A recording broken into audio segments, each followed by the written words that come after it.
The first polls have just come in from New York, and Mamdani is ahead by about, it looks like just about 12 points, just around there. So Cuomo is trailing by just shy of 100,000 votes so far with 0% reporting, but this is 818,000 votes in so far.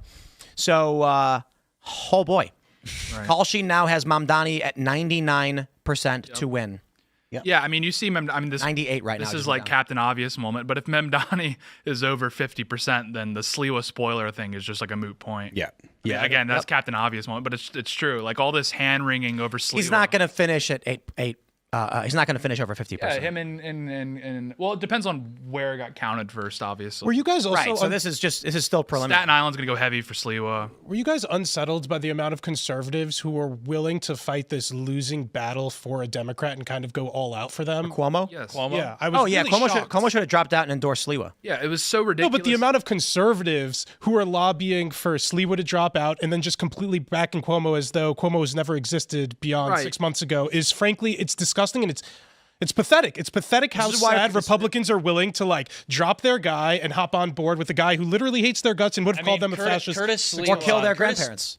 Curtis Sliwa was also like counter-signaling the president a lot, and during these debates, he was saying that he wouldn't cooperate with ICE and stuff. I don't know. Yeah, because Andrew Cuomo's never counter-signaled the President Trump before. Well, fine, but he's a Democrat, so you can expect that more than like if this guy's a Republican and we're supposed to be backing him, but he's not going to cooperate with like Trump's ICE deportations. I don't know if that's he straight up said don't deport illegal immigrants. Yeah, I don't know if that's a guy worth like throwing. He was trying to counter-signal the president insofar as that's what you have to do in New York City to win. Don't care. What does it matter if literally what does it matter if you don't back Cuomo then? Like, then if that's the case, Donald Trump should intervene in New York and just take it over under some kind of emergency declaration.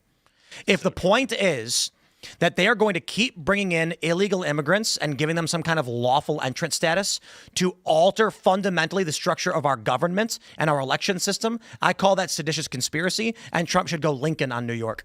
Every single one of these sanctuary cities you have to think about it this way. Every illegal immigrant that the Democrats bring in, they are disenfranchising Americans. Every single one is further disenfranchising Americans of their votes and of their. Don't we care about democracy? Don't we care about like our democracy and what voting means? No, they don't care about it either. Because when they say our democracy, they're not talking about democracy that includes conservatives or includes people that disagree with them. They're talking about only with the people that agree with them. They're talking about something they own. Yeah, right? Yeah, exactly. Yes, they're talking about they own democracy, and other people voting don't own democracy. That's why Donald Trump winning the popular vote, winning all of the swing states, and they still swear up and down that our democracy is in danger because they didn't get the democratic result that they wanted. It's not about democracy. They're full of it. They're lying to you. It's all about them retaining power. Yeah. And to what Tim was saying, I don't know if it's necessarily time to go full Lincoln. Maybe that's not a bad idea, but I think why have none of these sanctuary cities been like the mayors, Mayor Brandon Johnson or Pritzker or Hochul? Why have they not been like charged? You are harboring illegal enemy, like you are harboring like illegal foreigners. It is an invasion. Okay, I'm sorry, that's what it is. Why have they not been charged? I don't know. Like, oh, we're just gonna like go in there. Well, if they don't want to cooperate with ICE, then why do Democrats get to choose which laws they do and do not follow? Either we live in a republic and we talk like we have the rule of law, or we don't. And if we don't, then it's time to get serious. We need to step it up. Yeah, I mean, it's frustrating. It's just frustrating. Well, and like, and it's on a variety of issues. Like, I mean, Elon Musk kind of propelled this talking point to the mainstream, and it's true, is among the many things that are, destroying America with the current waves of immigration that are coming in. Like, the Democrats have huge incentive just from an electoral position because they can just import their own voter base. And yeah, so it's like, it's about accumulating power. There's so many incentives, obviously, for immigration especially if you're left wing, but yeah, fundamentally, it's like you can just import a voter. It doesn't matter what Republicans think. You don't have to convince Americans anymore. Right, yeah, you can be like, oh, you can say, hey, here's some free stuff that we're going to give you. Vote for me. Yeah. And it's over. I do want to levy some criticism at Kalshi right now. Can we pull this up? Andrew Cuomo is listed as orange. Zohran Mamdani is blue. and there are orange numbers flying up across the board, at first glance, you'd assume orange represents Cuomo. That's not the case. So the presumption is, I guess orange means Cuomo and Mamdani at the same time, depending on which metric you're using. I don't know. That's a weird way to do it, Kalshi. They're selling dollars for 99 cents right now. But that can't be right, can it? All of those orange numbers mean people are betting on Cuomo to win, but Cuomo's numbers dropping? That would have to imply that the numbers we're seeing are bets on Zohran Mamdani. But Zohran's blue, not orange. So I guess it just plumb makes no sense. None. This is a bloodbath for Republicans. Yep. Tonight is a horrible night as compared to 1 year ago. I think something... Cuomo just increased. But I don't think we He's should. at 40% to Mamdani's 51.3. He just gained a couple decimal points. But we're not necessarily learning anything tonight. Jack's losing by 20 points right now, was it? In New Jersey. People were saying that was going to be the one that Republicans were going to be able to pick off. Even though we're not. Looks like they called it for Mamdani already. Yeah. Wow. Figures. Yeah, but this isn't like we're not learning anything tonight. We're just learning that, blue states are going to stay blue. New York City is going to stay voting for increasingly left-wing politicians. Like, there's not really anything surprising tonight. It's just people got their hopes up. There's one other thing on this election night that's worth mentioning that's coming up, Prop 50 in California. This was advanced by Gavin Newsom and the California State Legislature. This is essentially their redistricting program that they're voting on. It is extremely likely to pass, and this could totally offset all of President Trump's plan to redistrict in Texas. Just something worth mentioning and keeping in mind, too, on this important election night. So to your point, the idea that this is not novel, I think that when you have a candidate like Mamdani, I think that makes the election novel in and of itself because of how far left he is. I agree, but like what's going to happen after tonight is tomorrow you're going to see the entire commentary class just start blackpilling and dooming over this, and it's like, okay, No. I'll go finish your point. Yeah, but it's like, okay, a third worldist one in New York City. It's like, yeah, have you checked Wikipedia? You can see the demographic makeup of this. Like, it's not surprising at all. I think it's important just to make sure everybody knows that I've always supported the Democrats. I think the Democrats are great. And when we go and start arresting all the Republicans for being fascists, I will help. Say, Attorney General Jay Jones, I am a loyal Jonesian. What was Jonestown? I'm ready to start Slava Jonestown. Ukraini. Slava Ukraini. 3 bullets, two bullets, 3 dictators. I guess it's going for Gilbert. Disavow for the record. Are we allowed to say that if I'm quoting him?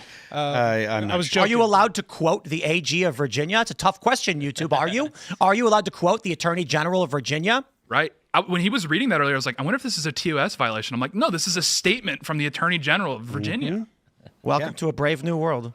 Well, he said 3 people, 2 bullets, Gilbert, Hitler, and Pol Pot. This is really an endorsement of Hitler. He said, indeed. This is an endorsement of Hitler. Yeah, because by all accounts, like not that this, obviously this is crazy by any stretch, but also Gilbert was like a very normal Republican. Like, I think they just had like some personal bad blood, I suppose, because dude, like that's what everybody was saying. I think it was Bannon had brought on like a Virginia election expert, and they're like, Gilbert was not perceived as this like grating figure on the left. He was like a very normal Republican guy. So it's kind of to the point of like, if that's how they talk about Gilbert, imagine how they're talking about like Actual guys patriots. that are movers and shakers. Yeah, actual verified patriots. I think there's also something to say about some influencers deciding to float out there that people shouldn't vote and that you shouldn't vote until the CIA gets down to the bottom of whatever happens with Charlie Kirk and, whoever's involvement is found out and whatnot. Yeah, Kirk famous for telling people to abstain from voting for the Republic. Like, what are we doing here? We're Feels just a little bit spitting on the ironic. grave of this man. Yeah, almost like a Trojan horse for the left. Yeah? Yeah, there is a lot. There is a lot of self-sabotage. I mean, we saw this kind of going up to the election too, like people saying, "Oh, like it's all over. Trump isn't going to do anything." Things are much. What'd you say? Oh no, things are much better than we can imagine. If Kamala had won, they would probably have already imported another like 3 million people at least. There would be An amnesty deal on the table. There would have been with help from Republicans. Yep. probably, But all by that the stuff's way. coming.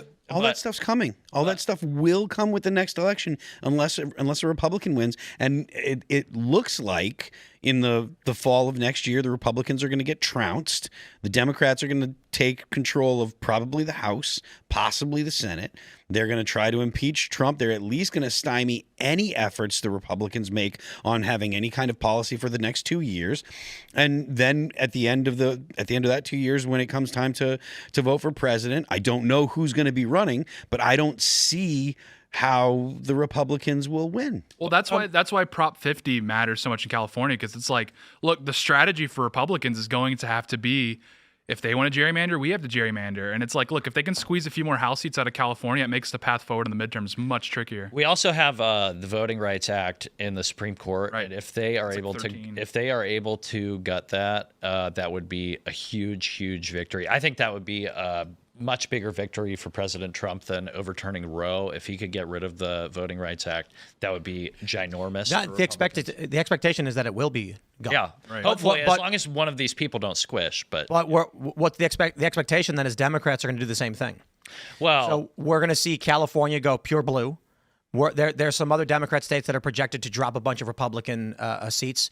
The expectation is still that with the Voting Rights Act going away, Republicans will get an advantage. They'll get more seats. well, they would, because you would wipe out a ton of the Democrat political power in the South, Right. Which is So unearned by them. Right. Democrats are still going to redistrict and get more seats. The voting rights, what's going to happen is it's going to hyperpolarize further. You will have entire states under single party rule, and there will be no representation for Republicans. Republicans will flee. Over the next several years, hyperpolarization is going to exponentially increase, especially with the election of Zohran Mamdani. This means that here's how it's going to work. Let's say you got a state, and most people are somewhere in the middle. Then you get a communist who wins somehow. The right-leaning people leave, and that means the median of the state shifts leftward a dramatic amount. Now the debate is between liberals and leftists because conservatives have left the equation. The debate recenters around a further left, which results in more moderate liberals, disaffected liberals leaving, which is people like me and where we were a few years ago. You end up then with California, Seattle, California, Washington, Oregon, New York, and Illinois becoming literally socialist. And this will push more and more people who are slightly liberal or moderate away, and they will get increasingly more communist. They will then get communist members of Congress who will legitimately be in Congress as communists and socialists. The squad will amplify tenfold, and it's because the districts in these states are now represented solely by communists, and there's no opposition to them in those states. Then the rest of us, who are constitutional Republican, pro-America, will be constantly having to debate and push back literal communists. This trend will result in geographic hyperpolarization, results in conflict at the federal level. Then it's going to all be political gamesmanship and no real debate because communists and anti-communists are never going to agree on anything. And then people start shooting each other. Considering it is an official position of the AG of Virginia now to murder conservatives, I think we're in for a dark future much more quickly than we realized. I got to be honest, I didn't think Jay Jones could win. I thought I thought it was scary that he dropped 3 points in the polls following the revelation he wants to murder conservatives and their children. Now that he's actually won and handily, it says a lot about what Democrats actually want. And I am sick and tired of the Republican Party. They are feckless and worthless. And I don't even know what the point of supporting them at this point is. Now, I get it. It's because you don't want Democrats to win. Mm-hmm. But we need to get rid of every Republican and primary all of them because they are spineless losers that are arguing with the guys that are stabbing them in the back. Yeah. Well, I mean, that's why the battle, the table, like I was saying earlier, the table's been set for the primary, is because this is how you finally push out this spineless, graceful losers out of the party. Beautiful losers. Beautiful losers out of the party. Because it's like they're still hanging on. They're still present. I mean, you know, they're throwing up really unimpressive candidates like Winsome Sears. And it's like until their access to power within the Republican Party is completely removed, they're going to keep trying it. They really want to go back to the pre-Trump era, and they're still around. They've rebranded. They can speak our language a little more, but they're still everywhere. Yeah, you have a lot of these guys that are like calling themselves. They love to shift like to calling themselves America First, even though they know that's popular among. It sounds popular and good among Republican voters, but they're the furthest thing from America first. I think I don't think the situation is hopeless or that we need to necessarily be black-pilled. Pretty black-pilled. Totally. I don't think we need to. I think I